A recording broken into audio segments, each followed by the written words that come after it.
रक्षाबंधनाचा उत्साह सगळीकडे पाहायला मिळतोय आणि हाच उत्साह, हाच आनंद द्विगुणित करण्यासाठी आपल्यासोबत काही स्पेशल पाहुणे आहेत. मी बोलते अभिनय आणि स्वानंदीबद्दल. तुम्हा दोघांचंही खूप खूप स्वागत.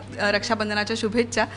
यंदाचं रक्षाबंधन थोडंसं स्पेशल असणार आहे कारण दादाचा मूव्ही रिलीज झाला आहे, त्यामुळे मोठ्या गिफ्टची अपेक्षा असणारच आहे. स्वानंदी नक्कीच ना? हो, नक्की. डोक्यात विचार केलाय? हो, आता खूप काय विचार केला आहे, बघूयाच द्यायचं आहे की नाही, पण यावर्षी मी घेऊनच राहणार आहे कारण त्याची पॉकेट मनी ऑब्व्हियसली. सो मोठं गिफ्ट एक्सपेक्टेड आहे मला. तरी पण काय अंदाजे, काही विचार केलायस? नाही, विचार तर नाही केला आहे, पण तो देईलच, त्याला माहिती आहे काय द्यायचं आहे. बरोबर. मी ॲक्च्युली फ्रेंड्स TV सिरीजची खूप मोठी फॅन आहे. सो त्याच्याकडून त्याच्या रिलेटेड मला काय मिळालं तर मला काही प्रॉब्लेम नाही आहे तसं, पण सांगून ठेवलं आहे. अभिनय, तिला वाटतं की मी हॉलिवूड फिल्म केली आहे, पण तिला सांगतो मी मराठी फिल्म केलेली आहे. मग एकदम मोठं गिफ्ट वगैरे म्हणजे खूप जास्त अपेक्षा मॅडमनी वाढवून ठेवलेली आहे. असं नाही. बघू. दादा आता स्टार झालाय तर कशा रिॲक्शन येतात तुझ्या फ्रेंड सर्कलमधून किंवा काय त्याबद्दल ऐकायला मिळतं? काय नाही, तुझा भाऊ खूप मस्त दिसतो, तुझा भाऊ खूप क्यूट आहे, त्याने खूप मस्त कामं केली आहेत. म्हटलं थँक्यू. लाजला. खूप क्यूट दिसतो अशा रिॲक्शन आहे तिच्या मैत्रिणीकडून. अभिनय, काय आता चांगली गोष्ट आहे ती सगळे रिॲक्शन तुम्हाला सांगणार नाही, मी थोडेफारच सांगणार तुम्हाला. सगळे ती कधीच सांगत नाही मला. किती कोणी माझं कौतुक वगैरे केलंय ती कधीच मला सांगत नाही. का माहिती का, पण ती असे सांगितलं, विचारलं अरे काय बोलली तुझी मैत्रीण, काय नाही बोलली, ठीक आहे बोलली, असं वगैरे ती बोलून हे करून टाकते. असं त्याला वाटतं की सगळ्याच मुली त्याच्याबद्दल बोलतात, ते खरं नाहीये. मग मी त्याला काय बोलणार, त्याला त्यालाच वाटतं. असं मला वाटत नाही. बरं, भांडणाची सुरुवात याच मुद्द्यावरून झालेली आणि तुम्ही असेच दोघं भांडत असता? खरंय. कुठलाही विषय मिळाला आम्ही भांडायला लागतो, कुठलाही विषय. पण जेवतो मी म्हणतात असते. पण आम्हाला असं सॉरी बोलायची गरज लागत नाही, कारण असं चल जाऊ दे. डोक्यातच आपल्या आम्ही सॉरी एकमेकांना कधीच बोललो नाही. आम्ही आमचं ते भांडणं होतात, माझी चूक असो तिची चूक असो, पण नेहमी तिची असते. हे बरं आहे ना, म्हणजे चुका करून माघार कोण घेतं सगळ्यात आधी? कोणीच नाही, तर आमचं दोघांचं नेचर नाहीये. पण भांडतच मोठे झालेत, म्हणजे एक आदर्श बहीण भावाचं जोडी म्हणून तुमच्याकडे बघितलं जातं.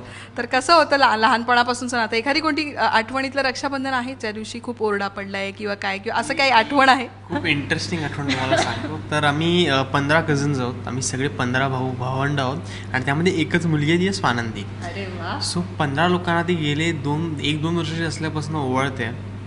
आणि ती जेव्हा लहान होती, अगदीच एकदम 2-3 वर्षाची असेल, तेव्हा ती भाऊबीज रक्षाबंधन दोन्हीचं तिचं कसं असायचं, ती 15 लोकांना ती लहान मुलं ओवाळणं खूप डिफिकल्ट असतं.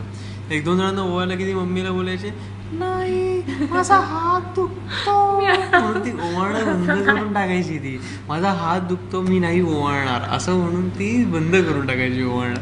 पण तिचं एक असतं की प्रत्येक रक्षाबंधन आणि प्रत्येक भाऊबीजेला स्वानंदीचा जवळपास एक अख्ख्या वर्षाचा खर्च निघून जातो. एका अख्ख्या वर्षाचे तिला गिफ्ट्स मिळून जातात. 15 गिफ्ट्स ना स्वानंदी? 15 गिफ्ट ना, बरोबर 15 गिफ्ट. त्या व्यतिरिक्त तिला काका, तिच्या बहिण्या हे सगळे तिला गिफ्ट देतात. तर ते एक मोठं. आणि माझ्या बर्थडेला लागूनच रक्षाबंधन येतं, कारण आता माझा बर्थडे झाला आणि किती हार्डली 10 का 15 दिवसात माझा रक्षाबंधन असते. मग तर अजूनच चांदी असते मॅडम, मस्त चांदी असते. पण अभिनय दादागिरी करतो खूप खूप खूप. मोठे भाऊ असण्याचा फायदा त्याने खूप घेतला आहे. मी म्हणलं जाऊ दे, मी खूप चांगली आहे. बरं, अभिनयने त्याची आठवण सांगितली, तुझी काही लहानपणीची आठवण आहे का? काही खोड्या केल्या आहेत आणि दादाने मारलंय किंवा अशी काही आठवण आहे? नाही, कसं आहे, मी इथं झाली 16-15 वर्ष मी ओवाळते, पण मी नेहमी ओवाळताना एकदा चूक करतेच. मग कुठला तरी भाऊ येणार, खोडी काढणार, किती वर्ष झाली हिला ओवाळून अजूनही एवढ्या चुक्या का करते, जाऊन ते दरवर्षी मग जरी मी बरोबर केली तरी काही ना काहीतरी चाडे काढणार. गिफ्ट तरी तिला सगळ्यात जास्त मिळत असले तरी छळ पण तिचा सगळ्यात जास्त होतो त्या दिवशी. मग 15 भाऊ ना, छेडायला कोण एकच बहीण, मग आमचं ते असतंच. आई नेहमी उल्लेख करते अभिनयचा की जेव्हा तो अगदी त्याला कळायला लागलं गाणं काय असतं, म्युझिक काय असतं, तेव्हापासून तो थिरकायला लागला. तर तुझ्यात काही असं अभिनयाचं वेळ वगैरे लहानपणापासून आईला दिसलं होतं का? नाही.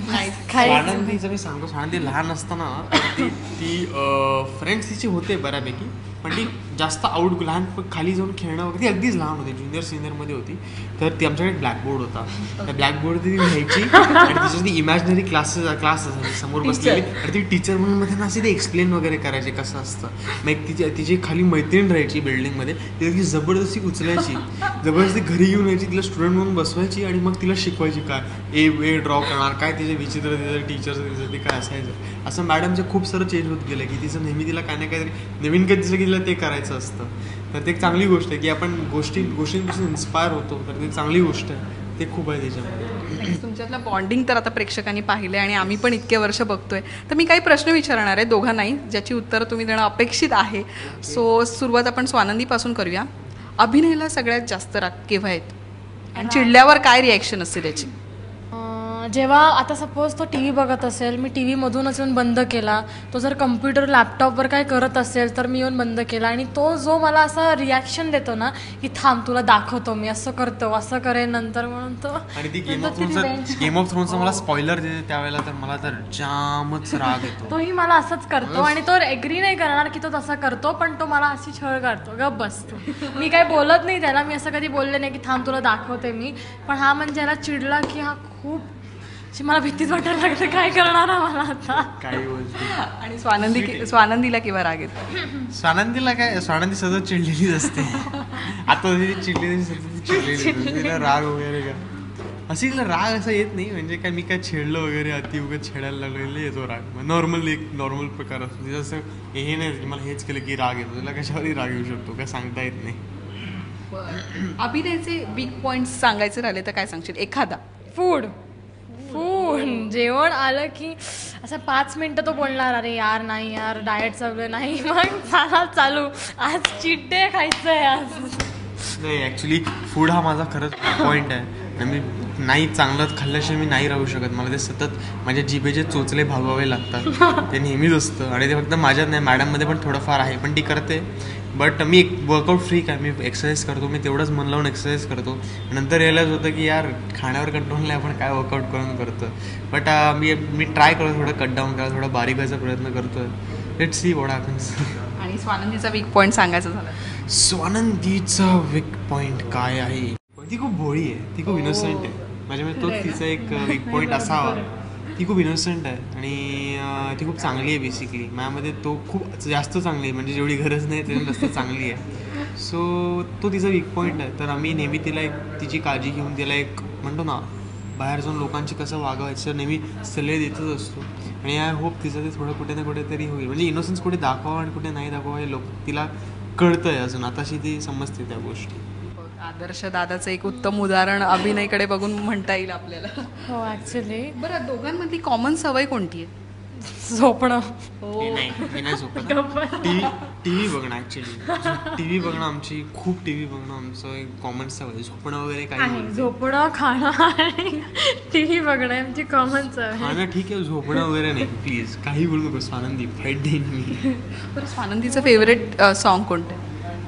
फेवरेट स्वानंदीला सगळी ते रोमॅन्टिक गाणी आवडतात, अशी रडके गाणी असं खूप आवडतात. रडके गाणी तुझ्या पॉइंट तिचं ते म्युझिक प्लेलिस्ट उघडली की सगळे ते झोपण सगळी एवढणारच गाणी असतात की बाबा काय सारखी तीच गाणी सगळे ते रडतात. तर तिचं ते फेवरेट गाणी तशीच असतात. आणि शाहरुख खानची गाणी आम्हाला दोघांनाही आवडतात. So we are both Shahrukh fans, we are both Udit Narayan fans, आणि we both love Kishore Kumar. किशोरदा is the great, love you किशोरदा. किशोरदा, आरडीदा आणि आशाताई हे तिघे आमचे फेवरेट आहे. आम्ही त्यांची गाणी कधीही कुठे आणि कसेही ऐकतो. दादाचे आय गेस 90s आणि 80s म्हणजे टनटन हटन जरा टाईप ऑफ सगळे सॉंग्स जे आहेत ते अभिनयाला खूप आवडतात. म्हणून तो आम्ही तिघं असलो गाडीत तर माझी मम्मा ऑक्सवायर आमच्याकडे आहे, तर ती म्हणते आधी ती ऑक्सवायर काढून अभिनयाला दे, मला झोप येईल नाही तर, म्हणून हा आपली गाणी वाजवतो आणि मग मी आपले इयरफोन्स टाकून. थँक्यू सो मच तुम्हा दोघांनाही आणि रक्षाबंधनाच्या खूप साऱ्या शुभेच्छा. Thank you so much. खूप मजा आली आम्हाला इंटरव्ह्यू करताना. आणि yes, we relived all our memories from the past and we enjoy.